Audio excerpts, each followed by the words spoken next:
It's Matt Slick Live. Matt is the founder and president of the Christian Apologetics Research Ministry, found online at CARM.org.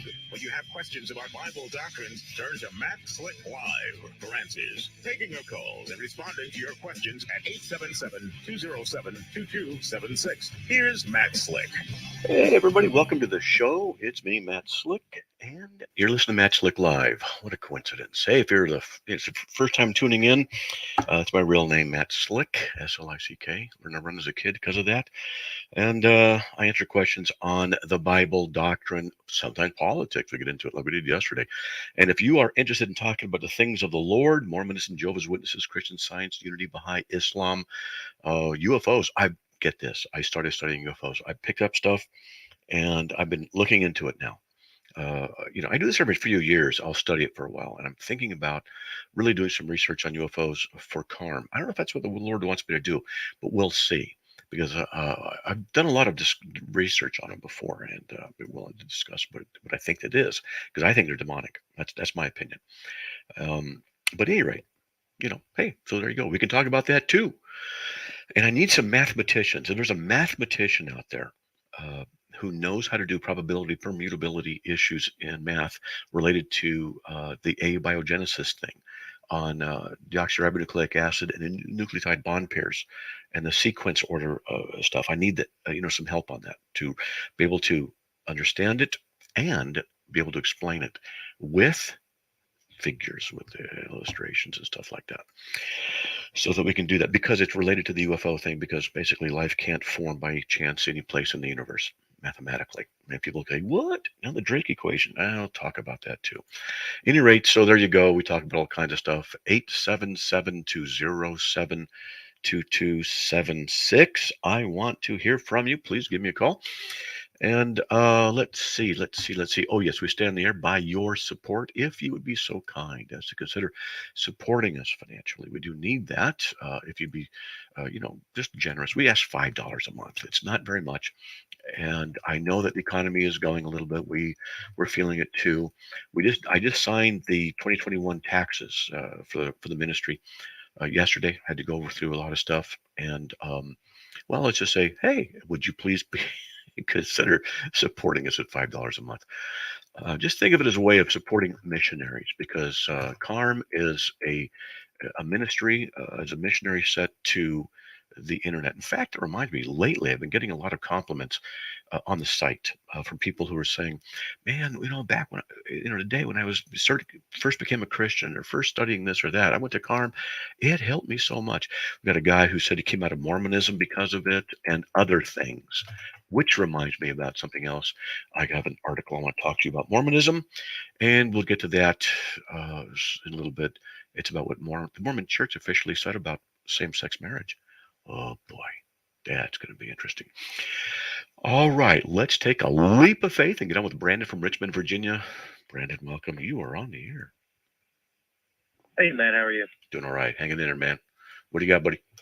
I'm trying to make sure I understood correctly. I don't know if you remember a conversation you had with a guy the other day. I don't remember the exact verse from Revelation, but it was in regards to the fall of Satan and when that specifically takes place.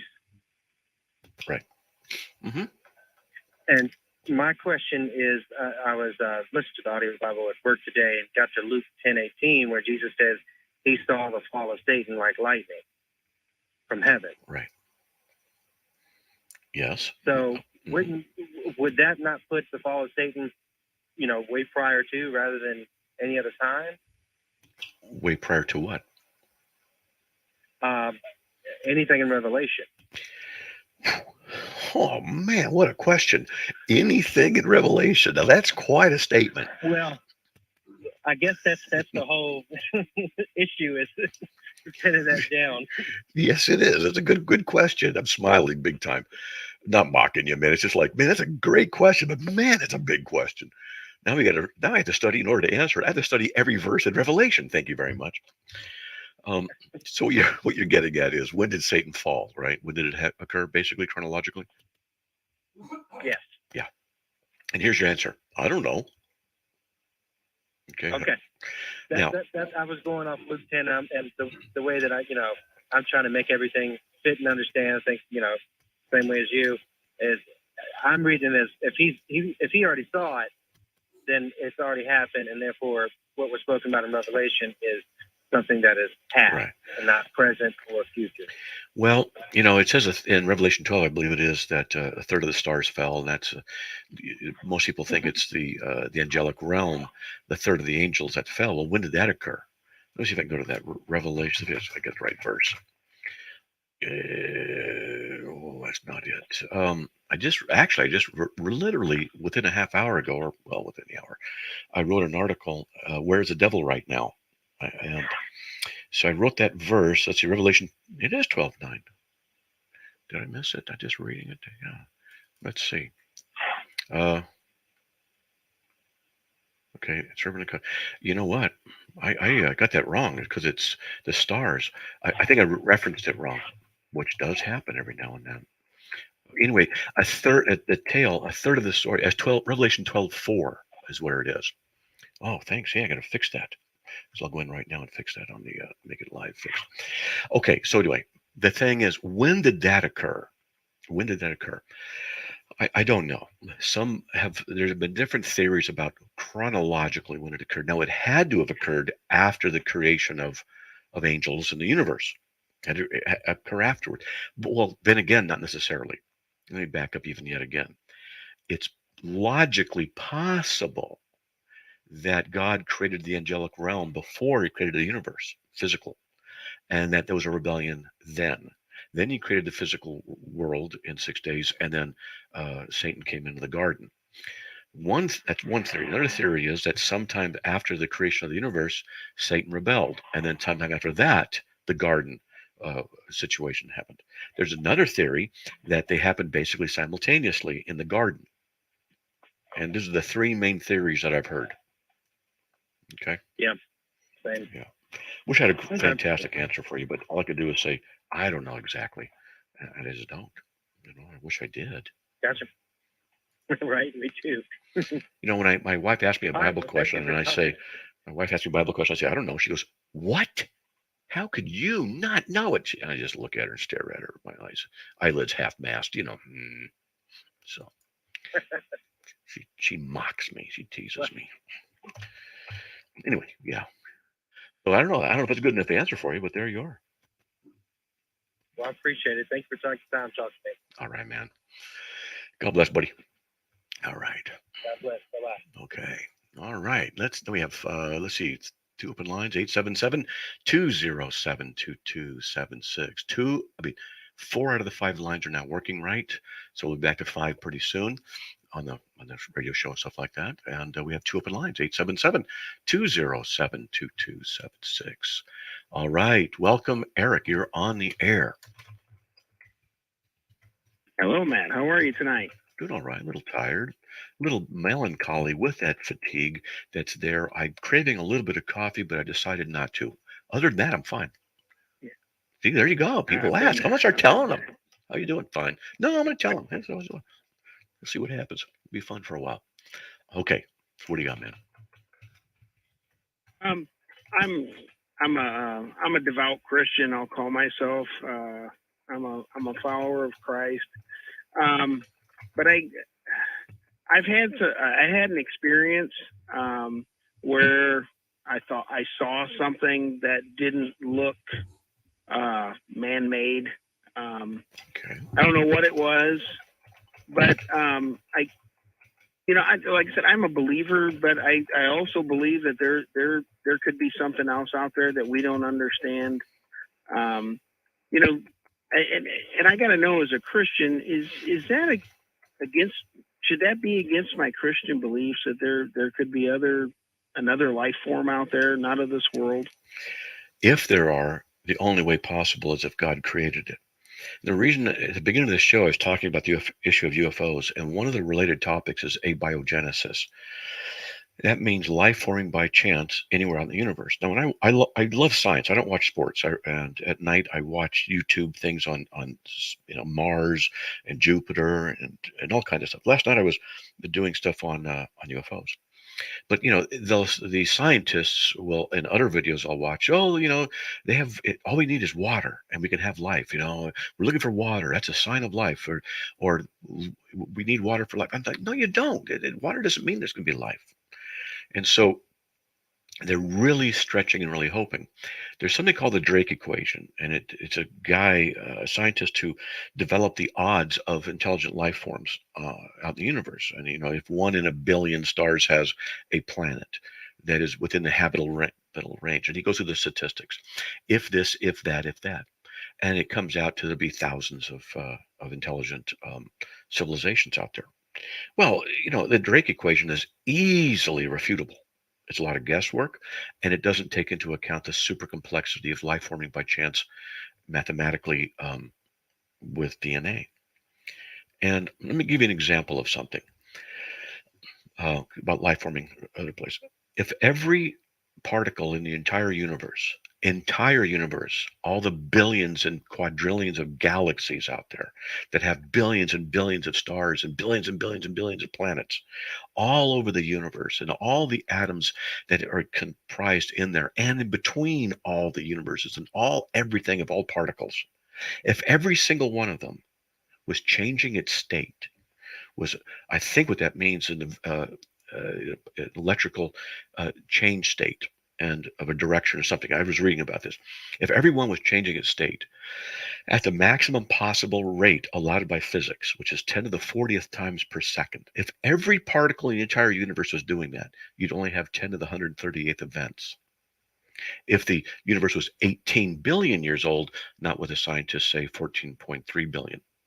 So in other words, if every electron, every atom in the entire universe of all the galaxies for 18 billion years was changing its state at the maximum possible rate, that's 10 to the 138th power.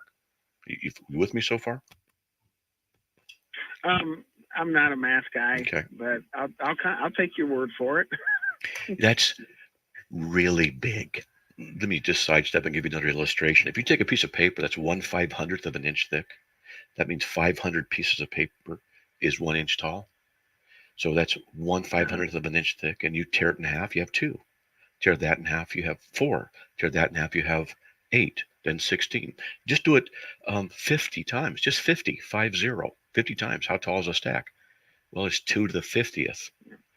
And that the number comes out to 35,500,000 miles. Exponents, 2 to the 50th, 2 to the 51st, 2 to the 50th. They're immense numbers. 10 to the 138th is super immense. The thing is, the odds of life forming by chance, proteins being formed, molecules coming together, certain arrangements and patterns of things to read those arrangements are in the tens to the 20, 30, 40,000th power. It's insanely ridiculous. Matt, not going to happen.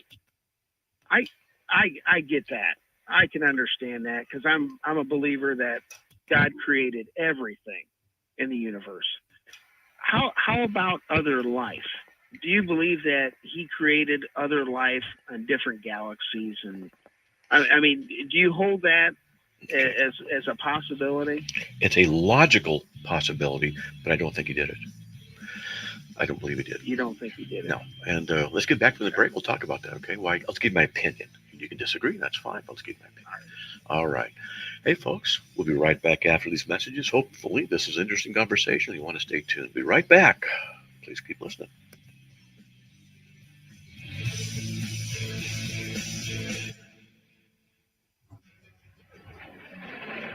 The mission of Paralyzed Veterans of America is clear: accessibility. Veterans who have served and sacrificed the best of themselves deserve access to the best our country has to offer. Access to meaningful employment. Access to the veterans' benefits they've earned. Accessible homes and vehicles. And access to every part of their communities. With PVA staff working inside VA hospitals, no other veterans organization has provided more real-time, ongoing support for paralyzed veterans and their families. PVA is proud to serve veterans across all branches, all generations, and all conflicts. Our nation's heroes fought for your independence. Join PVA in fighting for theirs at pva.org. We live in an on-demand world. Time, weather, meals, and content. That's why the Truth Network has the Truth Podcast Network. Some of your favorite Truth Network programs, plus some that are podcast only. Rich content that is rich in the Word. The Truth Network's Lantern Rescue podcast sheds light on the horror of human trafficking. Listen to the knit and grit it takes to make these international rescue operations possible. With God's help, the USA-based Lantern Rescue team travels the world, and they have so many stories to share. The Lantern Rescue podcast at truthnetwork.com. My husband, Alex Hussey, was hit by an IED in Afghanistan. I was playing man on foot patrol, and I stepped on the bomb. Lost my legs and my left hand in an explosion. And he suffered a severe traumatic brain injury. As America's veterans face challenges, DAV is there. There are so many mountains to climb, and we do it together. With the right support, more veterans can reach victories, great and small. Seeing Alex learning how to snow ski, that's life-changing. DAV provides a lifetime of support to veterans of every generation, helping more than 1 million veterans each year. Alex did it. He skied down this mountain. That's something he won't forget. With the right support, there are no limits. To see him on that slope and smiling like that, we'll be taking this home. This has meant so much. Thank you, DAV. Alex Hussey, thank you for your service. Support more victories for veterans. Go to DAV.org. Hi, I'm Fuad Reves. I'm a home builder, and I have a question for all of you out there who are building your dream home. Are you making plans so your home will have healthier indoor air?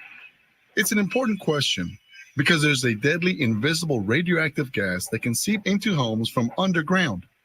It's radon gas, and when you breathe it in, it can cause lung cancer. Among non-smokers, radon is the #1 cause of lung cancer. It's Matt Slick Live, taking your calls at 877-207-2276. Here's Matt Slick. Everybody, welcome back to the show. Let's get back on with Eric. All right. You still there? Yes, I am. Yes, Okay. I am. All right. Okay, so the reason I don't believe there's any life forms out there anywhere is because it can't happen by chance. And do I believe God created it? I just don't. And the reason I don't is because God doesn't say so in the Bible. Well, that doesn't mean he didn't do it. But I do affirm also that in the Trinitarian nature, the incarnation was necessary for our atonement. If there are other races out there that have fallen, that exist, they would have fallen. And that's because Adam represented not only mankind, but also the created order.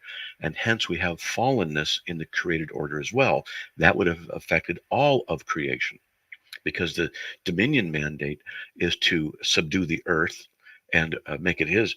But it doesn't just fall into that, because all of creation is under that command, because we know that entropy and things that are fallen and the laws of physics and stuff that are still we're here are also in other places. So it looks like everything fell with Adam. If there's any beings out there, they would have fallen. They would need then a savior. But if they're human, then Jesus could have atoned for them, because he has to have a human and a divine nature in order to be a divine sacrifice for the ones whom he died. But if there are Zimbots, and that's what those things are on another planet, another galaxy, then there would have to be a Zimbot incarnation in order to atone for them. But then you have a problem, because Jesus is a perpetual incarnation of the second person of the Trinity. Does that mean that the Father and or the Holy Spirit becomes incarnate on another world? And then if that's the case, then that would theoretically limit us to 3, because then you have the Trinity, the 3. And then if there's any more, then they're going to hell, because there's no atoning sacrifice for them. So you see, when you talk about this, you go, I just say, nope. God made everything for us here, so that we can see the glory of God and his great, incredible majesty. And by looking at the universe and knowing he created all those galaxies and everything, put them in place, then we should rest assured that he certainly knows how many hairs we have on our head and what's happening tomorrow. Okay? Oh, well, I'm not in disagreement with that at all. I don't want to sound like I'm arguing, It's okay. but there's references in the Bible to, like, Nephilim. Okay, now we believe that those were they were offspring of the sons of God. Okay. Mm-hmm. They were not fully human. Okay. By definition of Half-breeds. Nephilim, Mm-hmm. they were not fully human. Yeah, the Nephilim were half-breeds. Yes, I agree. Okay. They were not fully human. So they were obviously some other entity. And for them, for like the angels, the messengers, where did they go? Why were they creating offspring that was, they were able to reproduce with human women? Mm-hmm. How were they having non-human children then at that point? And then another point. Well, let me answer that. Let's do that. Let's do that. One thing at a time. That's a big question. Okay. So it says in Genesis 6, it talks about the Nephilim, and in Genesis 6:9, it says that Noah was perfect in all his generations. It looks like what was going on. This is what I lean towards: that the Nephilim were an attempt by the evil one and his fallen angels to produce half-breeds that were not human. And so that the messianic line would ultimately be destroyed by being infested. And so that's why I believe that God, I lean towards this, that God destroyed the life on the earth for that reason. But the breeding program continued after the flood because other Nephilim are there. So one of the theories about all of this is that the fallen angels are one class of demonic realm, but another class, I like this theory, I don't know if it's true or not, it makes sense, is that demons, as we call them demons in the New Testament, seem to want to inhabit bodies of some sort, preferably human, but they also went into the swine when Jesus cast them out of the person. So some think that the Nephilim, when they were destroyed, the half-breeds became disembodied spirits, and they're the demonic realm, and they seek to be inhabiting humans. That's just a theory, and I'm just giving what I've heard. Okay. Well, I'm glad you're explaining some of this stuff, because I truly have a lot of questions, and it seems the more I dig into my Bible, the more questions I have. Good. And another one, we're talking about angels. Every time that they interact with the prophets throughout the centuries, how come it never gives a description of what they look like? All it says is that they're pretty much terrified, all the prophets. Well, they're generally, bright, glowing, things like that. So it has a very, very vague description. And so you're right. It's not very descriptive. But they said, they're said to be having hands and things like that. And sometimes they can appear as humans, and we can't even tell the difference. So in my novel, The Influence, I described angels in the spiritual realm, and I just took, and I write that I took a literary license. I just said they have wings and dressed in robes and things like that. It doesn't mean they are, but that's just for the sake of the storyline. So we don't know exactly. They're spirits. They're non-corporeal. So maybe they're a glowing orb of something, and who knows what it is. So I haven't had, to my knowledge, I haven't had any interaction with one. So well, I have. I married one. Really really. Hope my wife heard that one. I'm very happy for you. Yeah, she married. I feel like I married up. Too. I married up, but her taste in men, I'd have a lot more respect for her if it wasn't for that. Now, I just have one more comment. All right. And it's, like I said, it's not to discredit my faith at all. I mean, I am wholeheartedly a believer, but I got a great friend that we literally have a Bible study every day, and so sometimes we have hard questions for each other about things. And the one thing that I do challenge him on is, the Bible was written so we could have a relationship with our Creator. Yeah. And it, unfortunately, it doesn't unlock all the secrets to the universe. Right. The Bible does not. Am I correct in that belief? Well, I'm not going to say that you are or not, because I don't know to what extent the Bible has truth embedded within its words in patterns and ways we haven't yet discovered. So I wouldn't say that it has all the secrets, but I wouldn't be surprised if somehow it does, being the nature of God's inspired word. I see. Well, Matt, I sure appreciate your time, and hope God blesses you in all your endeavors. Thank you, Thank sir. you. Appreciate it. All right. All right. That was Eric from Ohio. Now let's get on. The next longest waiting is Mary from Raleigh, North Carolina. Mary, welcome. You're on the air. Are you there? Mary, waiting. We're looking, waiting, listening. I'll put you on hold here in about 5 or 10 seconds. Sometimes people struggle with their phone or hitting it at 80 miles an hour. Unlock. You know, we got to give them a little bit of time. So, hey, perfect timing. We'll put her on hold. We'll come back after the break, give it a try again. If we don't get to her, then we'll get to the next longest waiting is Martin from Virginia. Hey, folks, we'll be right back after these messages.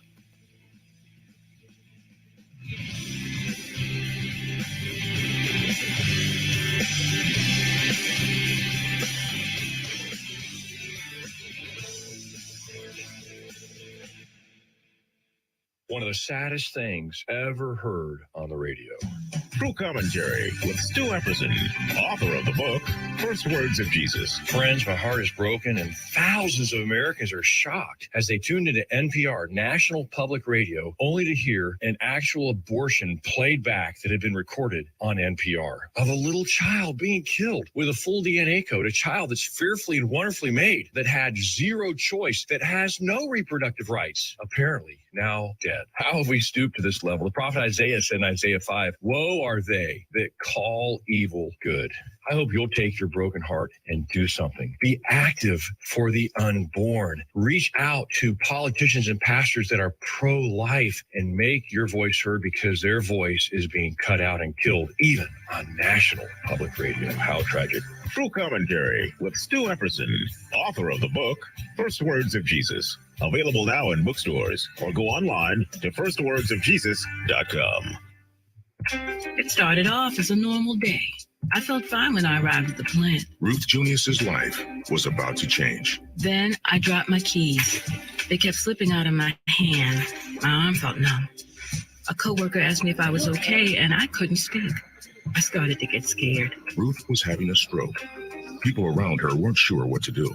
They thought I should go home or lie down, but I knew something was very wrong. I wrote 911 on a piece of paper with my other hand, and someone called for me. Because everyone acted quickly, doctors at the hospital were able to give Ruth treatment that started to reverse the symptoms. In a few minutes, I was talking again. I didn't know a thing about stroke before I had one. Now I make sure that my friends and family know all the signs of stroke, so they'll get help fast if they need it. No stroke. Know the signs. Act in time. Call 1-800-352-9424 for more information. Brought to you by the U.S. Department of Health and Human Services, National Institutes of Health. Mom's early Alzheimer's diagnosis was hard to take. And when I left the oven on, we decided together that it was time to see a doctor and make a plan. Early detection gave us more time to seek out information and support as a family. If you or your family are noticing changes, it could be Alzheimer's. Talk about seeing a doctor together. For more information, visit alz.org/time to talk. A message from the Alzheimer's Association and the Ad Council. Mama, what does the chicken say? Dog. Cat. Giraffe. Giraffe, really? Giraffe. You're not going to get it all right. Just make sure you nail the big stuff, like making sure your kids are buckled correctly in the right seat for their age and size. Get it right. Visit NHTSA.gov. It's Matt Slick Live, taking your calls at 877-207-2276. Here's Matt Slick. All right, well, welcome back to the show. Let's see if Mary has come back online. Mary, are you still there? Or are you there? Maybe we just lost her. Maybe we're having a phone problem. If we are having a phone problem, just I'm going to hang up on you, and then you can just call right back. We'll get you to the front of the line, okay? All right, let's get to Brandon from Richmond. Welcome, Brandon. You're on the air. Uh-oh. Hey, man. Okay, there we are. I thought we're having phone problems again. Go ahead. No, I just want to make a quick comment before I get off here. Sure. In regards to the UFO thing, I'm going to get more information and call you back about it. But when I did a whole bunch of research on this, the top 3 UFO researchers out there concluded that the UFOs and these beings that we're seeing, they're not extraterrestrial, but interdimensional, and they are demonic, essentially. That's the only comment I wanted to make to you, and I'm going to try and grab that info and call you back about it one night. Yeah, I'm actually reading up on this now, and I agree. I think they're demonic because this is what I need. I need documentation from secular sources that, if everybody can find it, that shows how the aliens, these abductees and stuff, are doing genitalia experimentation and torture and various things like that. Whoops. Okay, there we go. Get out of that. And so I need documentation from sources that talk about that, because I need that. Anyway, so there you go. I don't know if we lost him or if he hung up or what. But yes, there's some real weird stuff going on. So I just started reading on it a couple of days, picking it up again. What I'll do every now and then, just research something a lot. And I'm kind of getting into the issue here with the UFO stuff. I've always liked aliens and stuff. I like that kind of stuff.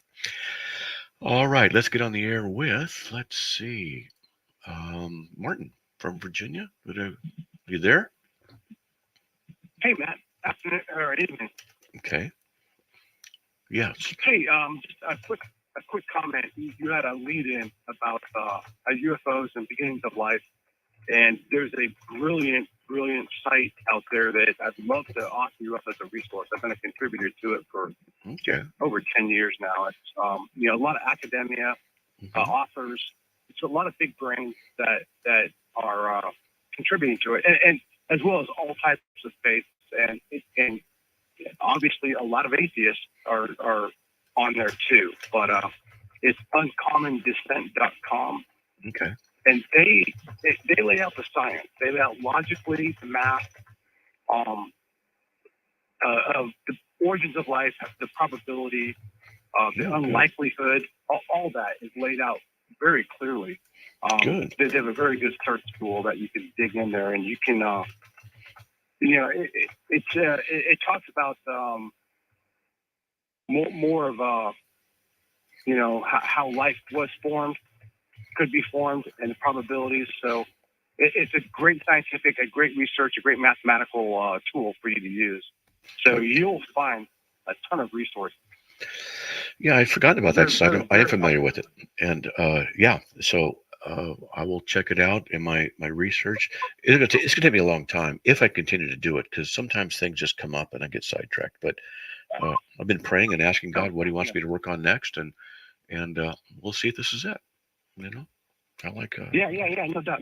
And for a previous caller, talking about different life forms in the beginning of our universe, it just points that the beginning of our universe was by one cause and one mind and one desire only, and that's probably from our Christ Lord Jesus and God, our Savior. It's not by multiple. It's by one thing. Everything in our universe is homogeneous, so it can't be by multiple coincidences that other creatures might want to create our universe. It's by one for everything that we can see scientifically, at least. Yes, I guess there's some interesting philosophical issues, the nature of God, of the universe being one or many, and substances and primary and secondary substances. But it's good stuff. Yeah, I'll be doing research. We'll see how long I last on it, because God's got to give me the unction, and if he doesn't, I'll go someplace else and work on something else. All right? Yeah, no, and you've got so much stuff going on. I mean, there's so many rabbit holes that you can dive down into, and you can spend hours and hours and hours, and maybe lose hours and hours and hours of other things that you want to progress on. So, yeah, you spread yourself pretty thin. You cover a lot of good topics, and I thank you for your ministry, Matt, and God bless. Well, thanks, man. Thanks for turning on to that site, reminding me of it, because I had forgotten about it. But it's like, oh, yeah, that's right. Yeah. But I probably would have stumbled on it anyway, because there's a lot of good stuff on there. All right, Ben. God bless. Appreciate it. Right. Yep. Okay. Hey, folks, we have, let's see, 2 open lines. If you want to give me a call, 877-207-2276. Next longest waiting is Rudolph from Raleigh, North Carolina. Rudolph, welcome. You're on the air.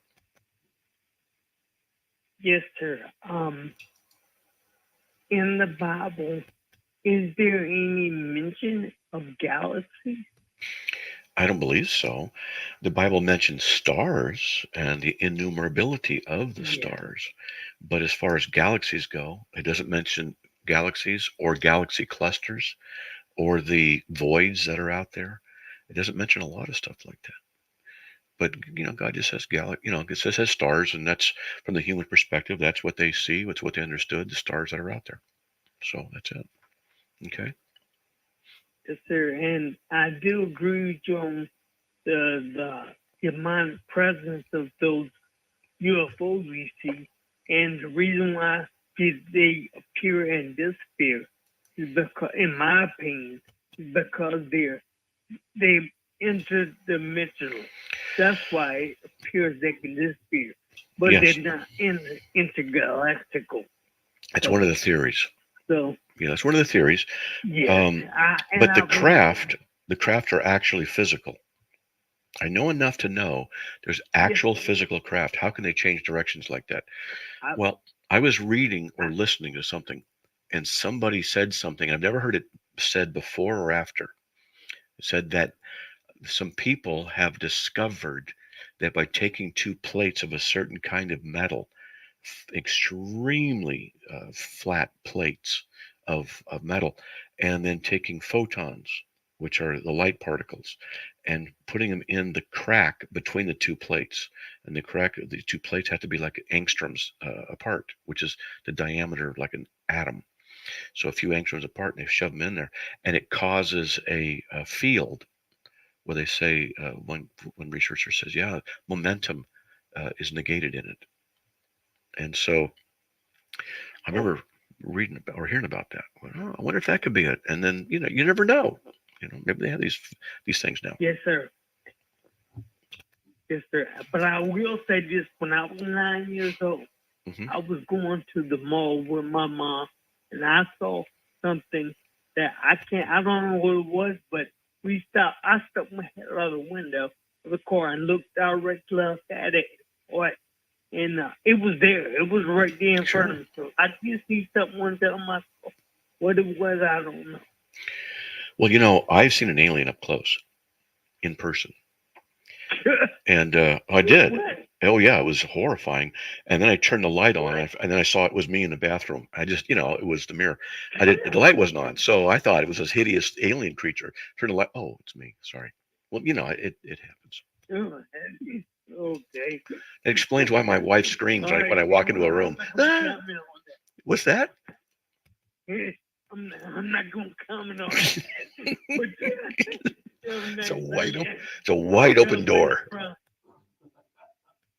All my friends would have jumped on that one. They'd have said, that explains a lot. Okay, yeah, I always thought you were kind of alien. Look, yeah, that's right. I don't know what she's seeing in you, Yeah, and it's only getting worse. There's all kinds of fun things you could throw in on top of that pile. All right. Okay. Well, good night. Yeah. You too. God bless. God bless. Okay. Bye.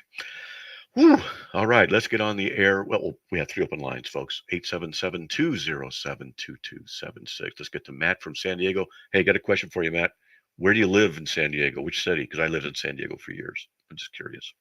Well, it's actually San Leandro. Oh, San Leandro. You kept saying San Diego. Okay, San Leandro. Okay, that's different. That's all right. That's all right. That's up there. I miss San Diego. It's nice. All right, big man. What do you got, buddy? Oh, so my question was, could it be possible that the flood was not necessarily covering the entirety of the spherical Earth? That's one of the theories, in that what they'll say is that it was local, but from the perspective of the people at that time, it with the whole world meant the local area, and there was a flooding of that area. That's one of the theories, and I think it's within orthodoxy. However, let's just use the science here. There are sedimentary levels of rocks all over the world, and it implies a global flood. Hey, we got a break, so hold on, okay, Matt? We'll be right back after these messages, folks. Please give me a call, 877-207-2276. And please remember to support us. We do need it. Just go to carm.org/donate. $5 a month is what we ask. we could use it. God bless. We'll be right back after these messages.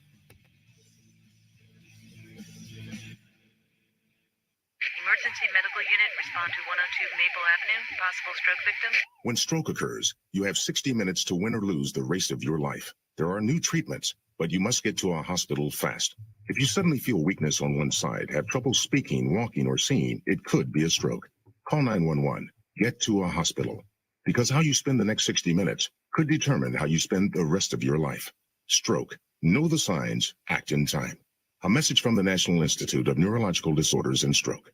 Children in poverty, each one unique, each one full of dreams. They're our hope, our future. They're the reason Children International exists. When the whole world changed, we developed new ways to reach children and families in poverty during these vulnerable times. I'm learning every day. I'm healthy and strong. To learn more, go to children.org/help today. Are you and your family looking for a good church to attend? I've got some advice for you. This is Real Family Life with Dennis Rainey. What do you look for in a church? I got 2 kids, so something to do with youth. A place where we can serve effectively, followed by more of a psychological, philosophical fit. I'm a musician, so I would look for a church that has a really quality music program. Well, I have a little different measuring stick. 1 Timothy 3:15 says, the church is the pillar and foundation of the truth. With that in mind, here's some guidelines for selecting a church home. First, does the church believe in the authority of the scriptures? Does it preach and teach the word of God? Secondly, does the leadership hold its members accountable to obey the scripture? Third, is the worship biblical? And I'm not talking about music style here. Do the song lyrics align with the Bible and focus your heart on God rather than people? And how about evangelism? Well, that's number 4. Does the church actively seek to fulfill the Great Commission, spreading the good news of salvation and making disciples of Jesus Christ? One final thought. As you and your family seek a church home, why don't you look for one that's God-glorifying and not merely man-satisfying? I'm Dennis Rainey, and that's Real Family Life. I taught for 20 years, until I started forgetting my lectures. Eventually, he had to quit. Getting his early Alzheimer's diagnosis was hard, but it gave us time to take control of the situation together. I can't imagine going through this without him. If you or your family are noticing changes, it could be Alzheimer's. Talk about seeing a doctor together. For more information, visit alz.org/time to talk. A message from the Alzheimer's. It's Matt Slick Live, taking your calls at 877-207-2276. Here's Matt Slick. Everybody, welcome back to the show. We're in the last segment. If you want to give me a call, we have 3 open lines, 877-207-2276. Maybe you might want to call and talk about yesterday's show and what I read from the Communist Party information and stuff. And please consider supporting us. All you got to do is dial. Just go to carm.org/donate. And on the right, on the page, you'll see the options for donates. We just ask $5 a month. If you'd be so kind as to consider that. $5 a month is not much, and we could use it. All right, let's get back to Matt from San Diego, or wherever you were. Whatever was it? I forgot. San Leandro. San Leandro. That's right. All right, man. What do you got, buddy? Oh, so well, if it was a global flood, how might the animals of Australia have gotten back to Australia after it was all said and done? Plate tectonics. It says in Psalm 104, I think it is, that the mountains are made low, the valleys were moved, mountains are moved. So one of the theories is, and it makes sense, is if you were to take a map and you put all the continents together, you can see that they fit. And it's called Pangea. Pangea. Yeah, Pangea, right. So after Noah's flood, if that was the case, then it would have been time for animals to disperse along that area. And then at God's timing, they then shifted and then became isolated. Okay. Okay. Yeah. Also, I was wondering if there's any possibility to get you to visit our church. I tried to reach out on CARM.org, but I can't get any response. Maybe I'll pay it, of course. Well, yeah, that's fine. Just contact us. You're up in the Bay Area, right? Is that where you are? Yeah, well, I mean the church. Yeah, the church is actually in El Cerrito, California, near Richmond, near Berkeley. Oh, El Cerrito. I thought that was down south. No, Cerrito says. Yeah. Well, that's fine. Yeah, that's fine. Yeah. Which email did you send it to? I think it was info@carm.org. Okay. And when did you send it? I'm looking at it right now, and we have 120 emails in there. Usually there's a guy who calls me about once or twice a month, and we go over various emails that I need to pay attention to. And he hasn't done that. He has a shoulder injury, so I think he had a surgery or something. Yeah, well, the email would have been from mattkristen@gmail.com. Let's where they're coming from.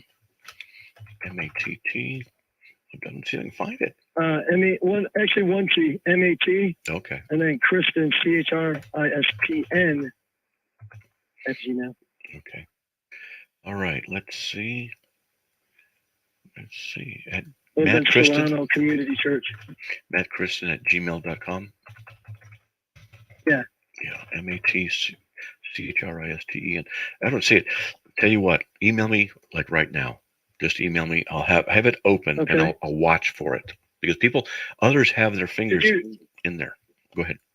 Did you do TN? Because the spelling throws people off a lot. It's like Christ with letter N, no vowel between the T and the N. So Kristen. CHRISTEN. Is that right? No, there's no E. There's no vowel. Oh, I get it. P. Okay, now let's search. Yeah, Matt Kristen. There it is. Hey, this is, and then there's a name. I won't tell it over the air. Nobody speak of their church in Solano Community Church in El Cerrito, California. Yeah, Al Frisco. Sure, I would be willing to. Have you warned them about me? Yeah, I talked to the lead pastor, Andrew. He said it'd have to be on a Saturday. He said they have I can't remember what he called it. It was like Gabriel's lecture series. I don't know, something like that. Okay. I'm still relatively new to this particular church. Well, what would you want me to speak on? But he said, Go ahead. Well, I just told him that you've done Christian apologetics ministry for like 30, 40 years. And so I just thought if we could do you speaking about Christian apologetics, because I don't think a lot of people at the churches I've gone to, I don't think they're real familiar with Christian apologetics. And a lot of people wouldn't be that interested in it. So what we'd have to do is make it interesting for them, have a section of time where they can just ask any question they want. And I could do something called Q&A. Yeah, Q&A. Bring your tough questions. There's a lot of UC Berkeley students that are going to the church. Ooh, now it's getting interesting. Yeah, we could Smart. talk. They're really smart as whips. Well, good. Are they Christians?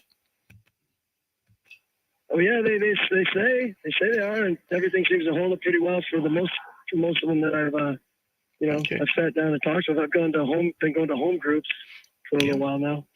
Yeah, that'd be fine. Best conversations I've had with a church home group ever.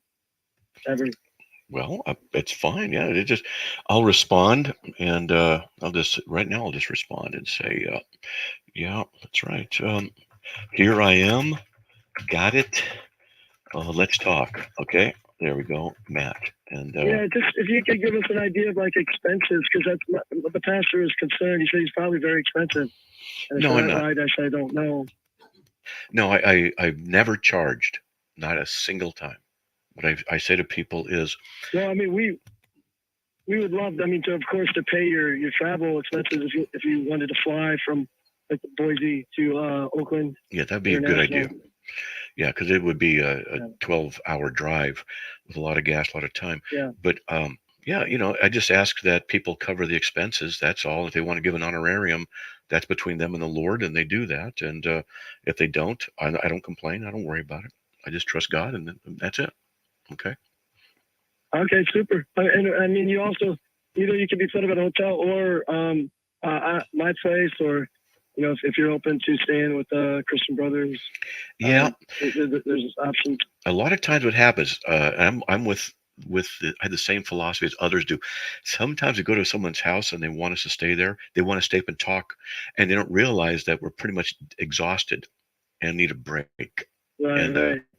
that's why a hotel's always nice if that's possible. And that way it's just down. It's just downtime. And then we go in and do the next day. It does take a lot because you're up there standing in front of lights, focusing, working, thinking, and then you got to be on answering questions. And I'm not complaining. I'm thinking it's a lot to do, and I love doing it, but it's always like, after. I kind of thought that too. I thought you might be kind of wanting to sort of focus, sort of take a breather. So I didn't want you to be overwhelmed. So I was just going to be like, I even thought like, well, if you stayed with my wife and I, that we just kind of go out to dinner and let you sort of regroup and kind of, Well, that would depend on where you go for dinner. If it's a good place, Well, that too. But then we could go. Then my wife and I could go see a movie, so we could leave you alone for a little while just to hang out at our place. Yeah. Not feel pressured. It always works as a hotel. They're not very expensive, and it's always great that way. And sometimes people, what they'll do, I got nobody waiting right now, so that's what I'm talking about. But a lot of times people will just pick me up at an airport and they'll take me around and they'll drop me off at a hotel or not or whatever. And I'll be back at 9 o'clock in the morning. Okay, fine. And it's perfect. That works. And sometimes I've been given a car to drive, and sometimes I rent a car at an airport. It just depends on the situation. And I'm game. I'm not there to make money. I'm there to teach and answer questions, get to know people, and help them get grounded in the faith. I don't charge for it. And if someone says, "Look, we can't pay you anything, but we can get you out here," I'd say, "That's fine. That's okay." I just trust God. I'll tell you what. I'm going to share this video link with Pastor Andrew, so you can hear from the horse's mouth that you're not doing it to charge and make a bunch of money. Like you're doing it to teach, to share. So sure, no problem. I'll write it up. I'll write up a little thing in an email and just email. I already wrote back and replied. I'll do it again. Okay. All right. All right. Sounds good. All right, big man. All right. Thanks. We'll be in touch then. All right. Well, God bless. All right. God bless. Yeah, we don't have anybody waiting right now, but I enjoy going out to other churches and speaking. And to me, it's a lot of fun. In fact, one church I did in Washington, I got there early. I just got there early, like an hour early, and they were setting up. So I helped them set up. They didn't know. They didn't know I was a speaker, and I don't care. So I'm helping. Hey, one chair. Let's move this over here. They was like, "Can you move that over there?" Yeah, sure, no problem. And I'm helping out, and then people start showing up, and they go, "Hey, you ready to talk?" I go, "Yeah," and the guys are staring at me. I'm laughing. I didn't mind. I like helping. I like to help, and I'm no better than anybody else. So if they'd have said, "Hey, we need the toilets cleaned," I'd have said, "Yeah, that's fine. I'll go do that too. I don't care." I just enjoy helping and serving, and you can do that by setting up chairs. You can do it by cleaning toilets. You can do it by public speaking, and to me, all of it is service of the Lord. And so for me, it's a joy. We've had some great conversations with people in churches afterwards, and so I really really enjoy that. All right, let's get on with Gary from Georgia. I only have a couple 3 minutes, but what do you got, man? Yeah, hey Mike, I'll make it real quick, but I don't know what you know about this or what the Bible would say, but so once you die, I mean, I know it's heaven or hell, correct? Yep, that's correct. Okay. Now, what about those? I don't watch them anymore, but there were some videos where, there's like so many of them out there where they seem really, it seems like they have experiences where they seen Jesus or they've seen Satan or NDEs, and then then come back to life. But that's not true, is it? No, they are okay. Let me put it this way. I'll talk kind of quickly. We only have about 2 minutes. They are real. The ones that convince me that they're legitimate, that these kinds of things are happening. Now, what are they? And with different categories, but we get into that. But there are reports of people who have been born blind, never seen at all. They know people's voices and things like that, been on operating tables, and they've had an NDE. They died on the table. The doctors work and bring them back, and then they'll recover and they will describe what they saw. and they say, I saw. And they went to a room and saw people and were able to guess colors, weren't sure about colors, but were able to recognize the voices of people and said, yeah, that's so-and-so, that's so-and-so, and where they were standing in relation to others. That, to me, is pretty stinking convincing. Okay, something's happening. Plus, in 2 Corinthians 12, 2 through 4, Paul says, I know a man, whether in the body or out of the body, I do not know, but such a man was caught up to the third heaven. So right there, biblically, it's possible, according to that, to go up to the third heaven without being in the physical body. So, okay, I'm not saying all the NDEs are correct. A lot of them could be hallucinations, and a lot of them are demonic. Absolutely. Yeah, yeah, I understand. Wow, that's yeah, sounds good. Okay. Well, I appreciate that, bud. Yeah, no problem. I hope I don't have that experience. Yeah, same here. I just want to have one of them. I just want to be walking along. The next thing you know, I'm with my Lord. That's it. Okay. Amen, amen, brother. That's it. I heard someone say once, I want to be so close to Jesus that when I die, I don't notice much of a difference. I'll notice a big difference. I'm gonna go, man. Yes, sir, man. That's right. All right, brother. Oh, well, we can't imagine seeing the eyes of Jesus. You know? Oh, that's right. In fact, if you call back tomorrow, I'll tell you what a guy told me in Jerusalem, how he saw the Lord. Oh, wow. I'll do that. Yeah. All right. We got to go. Oh, wow. Okay. Sorry about that. Hey, folks, we are out of time. There's the music. May the Lord bless you. By his grace, I'm back on here tomorrow. And Lord willing, we'll talk to you then. Have a good evening, everyone. God bless. Bye.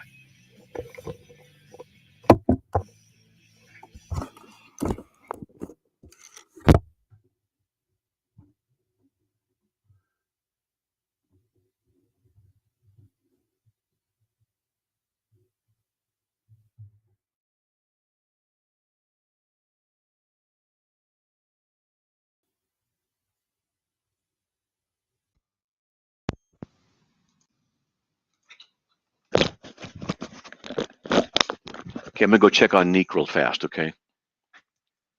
All right, Charlie? Yep. You hear me? Got it.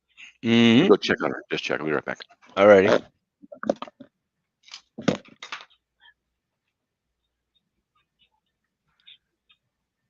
I think Matt put the link up to join us in the after show. I thought I saw. Oh yeah, he did. Did he do it? Okay. What did he do? Oh, you know what? I think I have a lag here. No,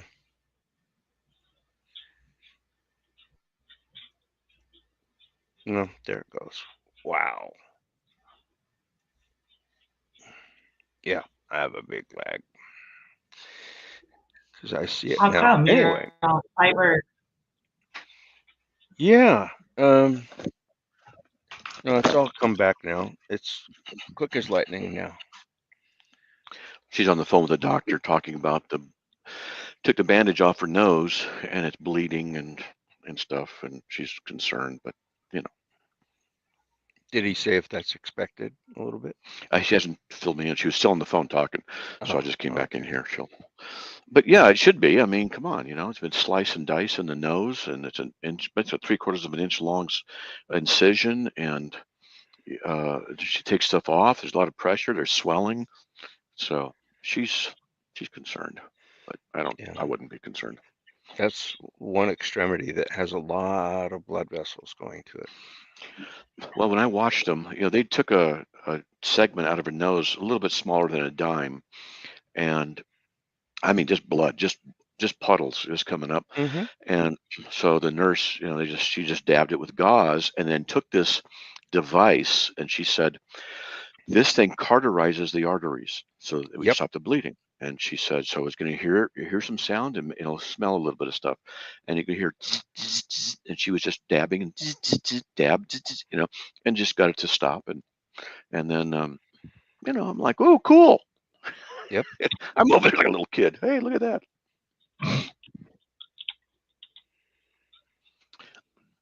So she's on it with the doc now, talking. Yeah, those cauterizing tools are a huge help. It saves It saves hundreds of stitches sometimes to do it that way. And stops the bleeding right away in most cases, as it's done right on the spot. Yeah, it was great. Cauterized it, and I thought it was cool. So I don't know what kind of MRI she's going to be having, but she has claustrophobia pretty bad, and so she's going to have a tough time there. She's going to take some Valium. So this is what I'll do with her. She has to take all this Valium stuff to calm down. I go, you still want me to drive? And she just looks at me like I'm a moron. I go, if you want, I'll be there. I mean, and she's actually, I talk about how she rubs her forehead around me. She did it the other day. I was sitting there talking to her, and like stuff like, "Hey, you can just do it yourself. You drive." She's like, I started laughing. I'm surprised she hasn't developed calluses on her forehead by now. Well, yeah, she's looking more Klingon every day. See, the problem with her condition is she can't hit me anymore because it hurts her to hit me, because I'm so studly. And so if she hits me, she just hurts herself. Actually, when the last time she did, she hit me. She goes, "Ow!" And she hurt her hand. And I said, "Can you hit me over here too? That felt good too." And so now she can't even hit me. So, all she can do is rub her own forehead. So, well, that's better than hitting you. You know why Debbie quit hitting me, right? She said when she because crap splatters. Yeah, she's tired of having the crap splatter, so she quit. That's right. I love that line. That's right. That's right. Yeah. Okay. This is what I do with the cats. They come in here. I try and keep them out of my office. I don't want them on my stuff because they'll knock stuff over. Here's a can of air, right? Now watch this. Okay, watch this. Okay. Okay, ready? Now you do this, and it does this, and it's super cold, and you can do that with wasps on a screen inside your house or spiders just upside down. Done. They are frozen that fast.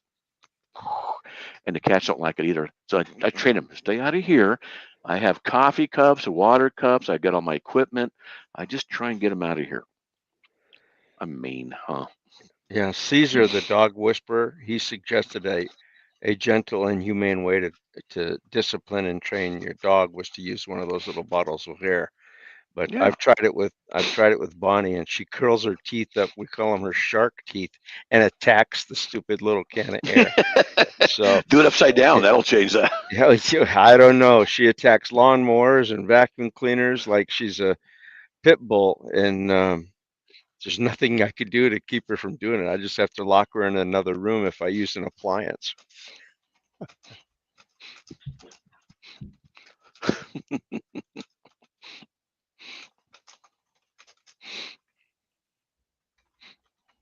Okay.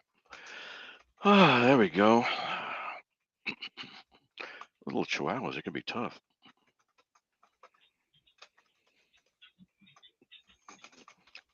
So someone says they're trying to get me on the East Coast too to come speak. They're going to work on that.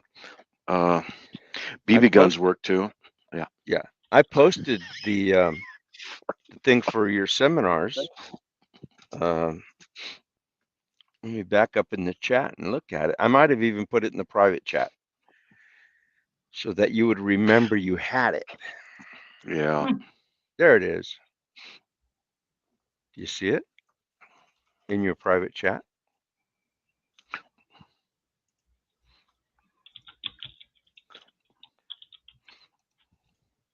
I'm looking.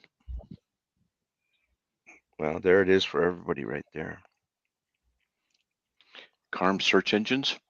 No, CARM seminars. I don't see it. I clicked the link.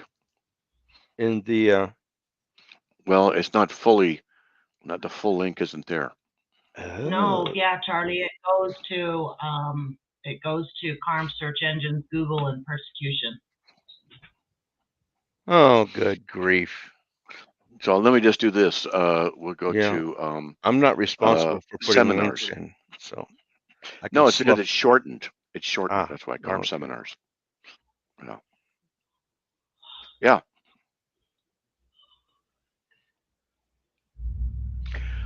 What? Wow, I got to fix that. Oh my goodness, that's 11 years old. What's that? The article link? CARM seminars. Yeah. Oh wow. Yeah, I got to totally fix that. Yeah, I'll do that Well, after we're good. done Maybe here. it's best that it didn't work then. Yeah, it doesn't work, and yeah, I got to fix that. Ooh. Okay. Well, you fix it, and I'll post it from time to time to remind people. They can go to your calendar and check your availability, right? That's what mine said. Yeah, I'm going to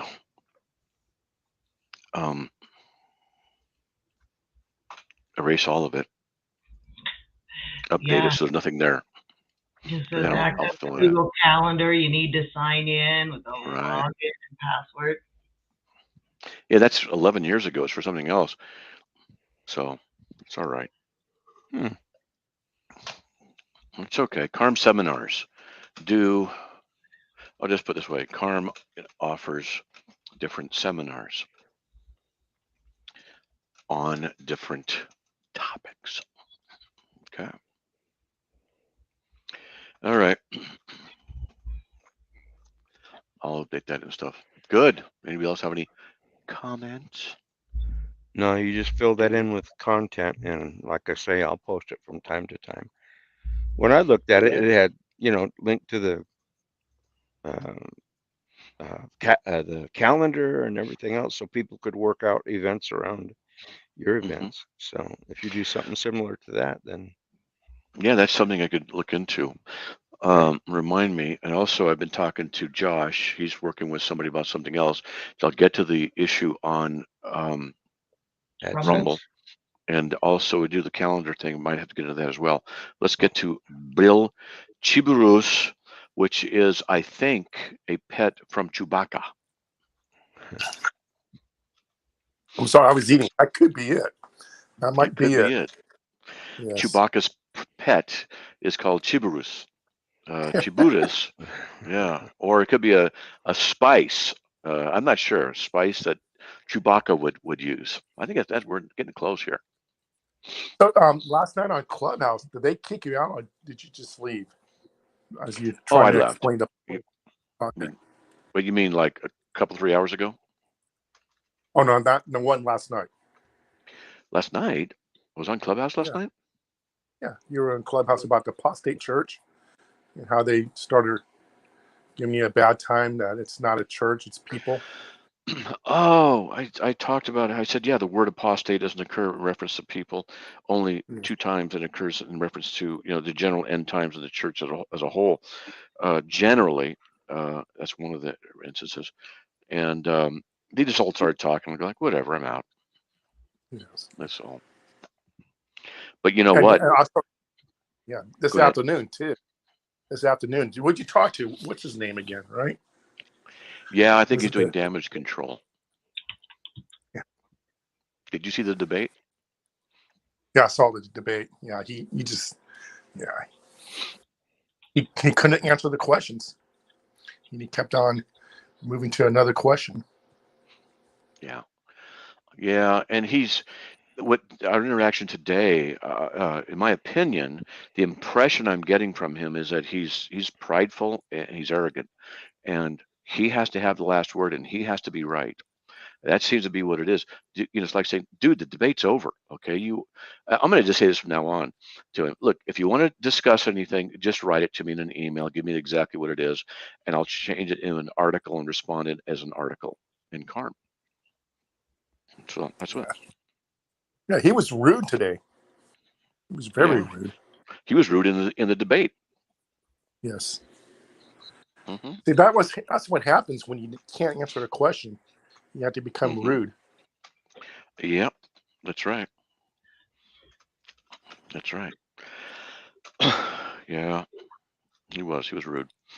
Yeah, so you were in there, you're listening. I thought I was polite enough to the guy, and he was saying that he gave me this transcript from the debate. I'm like, as soon as he starts reading, I'm like, I just don't even care. But I'm supposed to care. I'm supposed to answer the way he wants, when he wants. What do you mean by this? Just, you know what? Just write it out. Just send it to me. I'll look at it then. Well, you're inconsistent. Yeah. He's a Muslim, right? Muslim convert from Roman Catholicism. Yeah, out of the fire out of the frying pan into the fire. Yeah. Yeah. So basically, one cult to another. Yeah. So what do you think of that interaction today? You thought I was polite and competent and stuff? I'm just, just verifying. And I thought he was obstreperous. Would you agree I just or caught not? 15 minutes of it. Yeah, you were polite. So. Yeah. And when I asked him, okay, send me this stuff, and I said, so what is it? Is the statement God is a triune being identity, predication, or is it both? And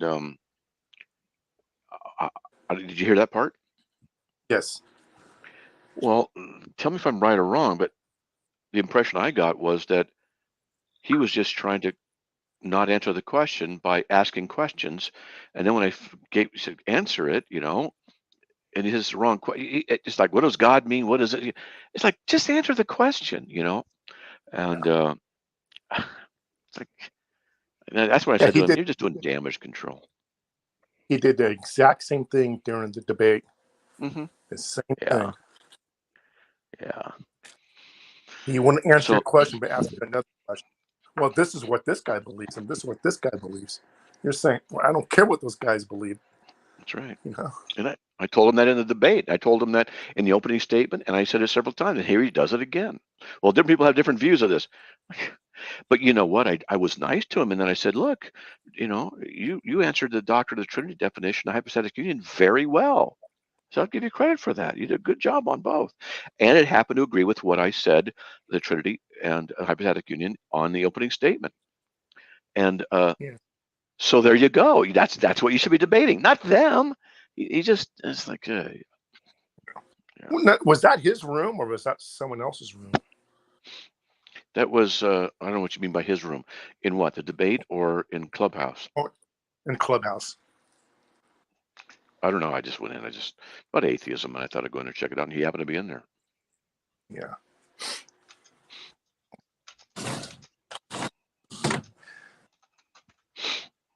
Digressive deflection. I like that.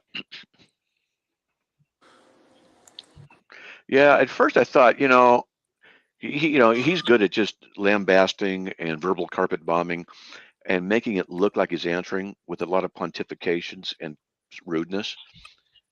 And I was thinking about it. He didn't do this or this or this, and I actually put up the article, my opening statement, up on CARM under the debate section. And so you can go through, read it. And then I wrote some stuff that he failed in. By his own standard, he lost.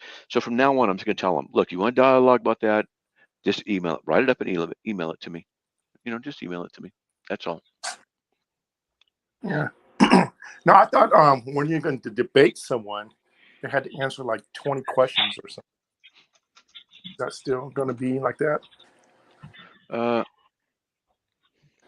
Was that the... I thought maybe you said something like, answer these questions before we debate, so you see where. I'm trying to find it. I have actually. I thought it was written, and I'm looking in. Here we go. And I have something. I'll talk debate.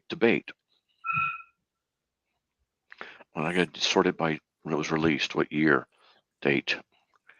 Anyway. I got to find out. I thought I had a bunch of questions already listed out and done, so that if you want to debate me, you got to answer these, and that's it. And then there's no guarantee I'll debate you.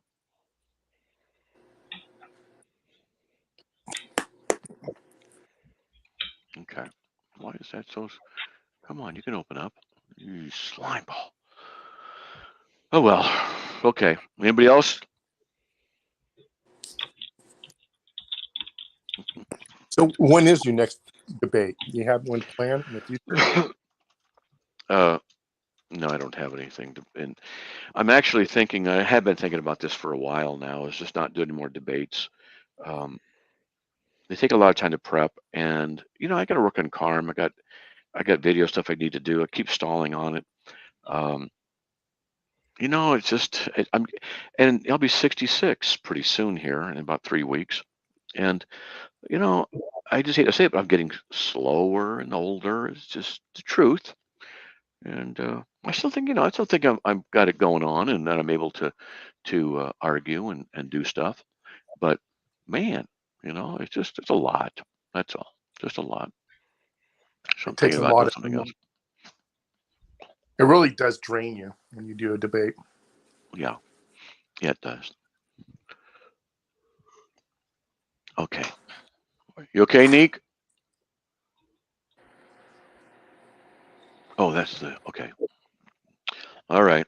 And getting uglier. That's true too. Yeah, definitely getting uglier. Can't help that.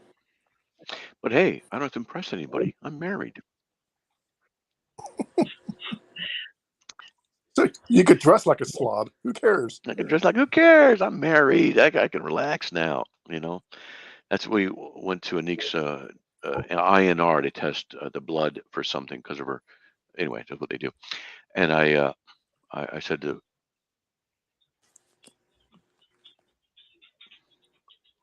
hello? Okay. All right. And so I introduced her. I go, this is my favorite wife. And the lady got a kick out of that. So this is my favorite wife. I got that from Charlie, though. Charlie said that first, and I loved it. Charlie has had a few things. One of my favorite things Charlie ever said to his wife, they were over here at the house, and and Debbie, his wife, she's a great woman, and she's just full of energy and love and all that kind of stuff. And they have this relationship where they kind of bicker at each other, but it's not, just whatever. And I'm just listening to him, and then Charlie cracked me up. He said, "Woman, you are a dripping faucet to me." I just couldn't stop laughing. You are a dripping faucet to me.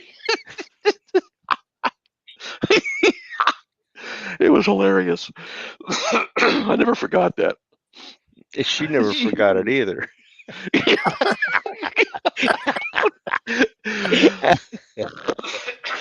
You are a dripping faucet to me. And she goes, "Oh, Charlie."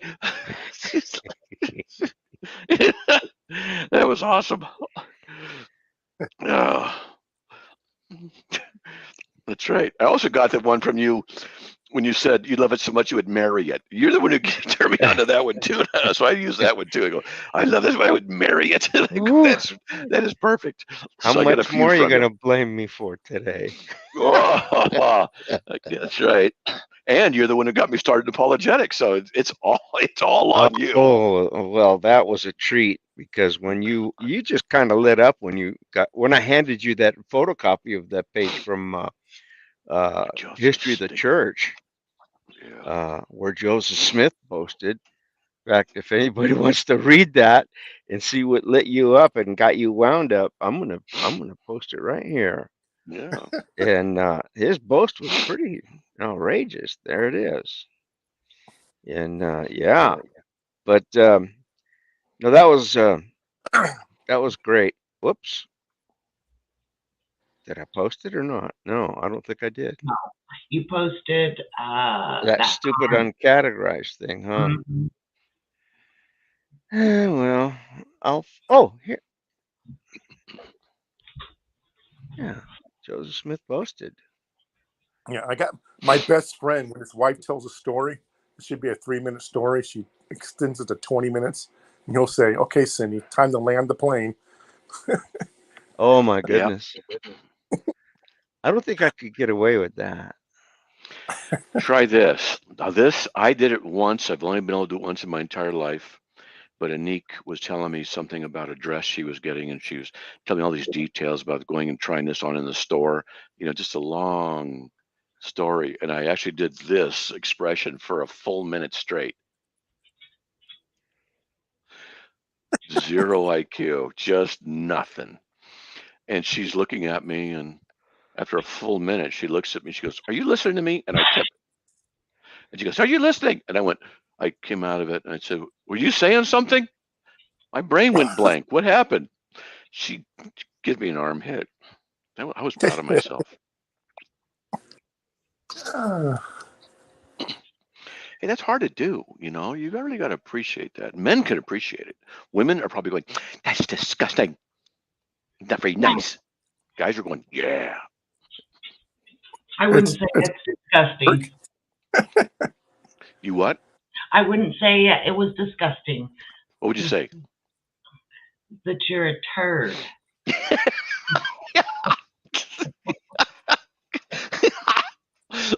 Turd. Nice and simple. So my wife, what she'll do is she'll say, you're a jerk. And I'll go, she'll go, stop it. Poor woman just can't win, Yeah. Yeah, she has to put up a lot with you. Oh, yeah, but she's lucky to have me because I'm wonderful. Yeah, Debbie's kind of creative when she calls me a turd. She goes, you know what? You're wonderful at drawing flies. and I have no artistic ability whatsoever, so I know what she means. And that so-called or apparent a compliment is not a compliment at all. She's the master of double entendres, but they're usually sweet. Usually, well, see, once they say I do, they're done. It's over. Hey, a squirt bottle is so much more fun with cats. Yeah, it is. They don't like that either. Well, we're finding out that Flopper apparently likes water. They still don't like it when it squirts on them, because I've had cats that would get to the sink and be running when the kids were brushing their teeth, and they'd play in the water, and I had one that had jumped in the tub with them, but they did not like to get squirted. No, they didn't like to get squirted either. But my friend had a couple of cats that were they would go ballistic over running water. They loved it. They couldn't avoid it. It was like a magnet. If he ran water in the tub or in the shower, they wanted it. Yeah, that's how mine were. Then I had 2 sisters that I adopted, and one would throw my daughter's hair ties in the toilet, and then the other one would flush the toilet, and they both sit there and watch it spin and go down. Oh, that's fun. Oh, no, it wasn't, because we had to take the toilet off and clean because we couldn't figure out. It took a while to catch them in the act to figure it out. Yeah. Oh. Did you see the video? This guy, he goes, man, there's a leak in the house or the apartment, I think it was, or house, it doesn't matter. The water bill was excessively high, and they had plumbers out, and he goes, everything's fine. And he started wondering, maybe the cat is doing something. And so he got an idea, and he put a camera on the cat in the bathroom. And it would sit there and flush the toilet and then watch it go down, and flush the toilet and watch it go down over and over and over again. Yep, I only knew because I came home from work and nobody was home, and I was in my basement doing laundry, and I'm like, why is the toilet flushing? And that's when I came up and caught him, and I was like, oh, you little turd. Yeah. Yeah, that's stress reduction therapy. He must have been under stress, and that's the way to relax. Watch some circling thing. Yeah. Now, if you sent him down to Australia, it would circle in the other direction and probably get him all upset. That's right. Go counterclockwise. Okay, the cats are bothering me. They want me to feed them. See? Do you hear that noise? Just knock something down. Oh, yeah. That's why I don't want them in here. All right, I got to get going. I just knocked down something. All right, we'll talk to you guys later. Right on. God bless. Goodbye.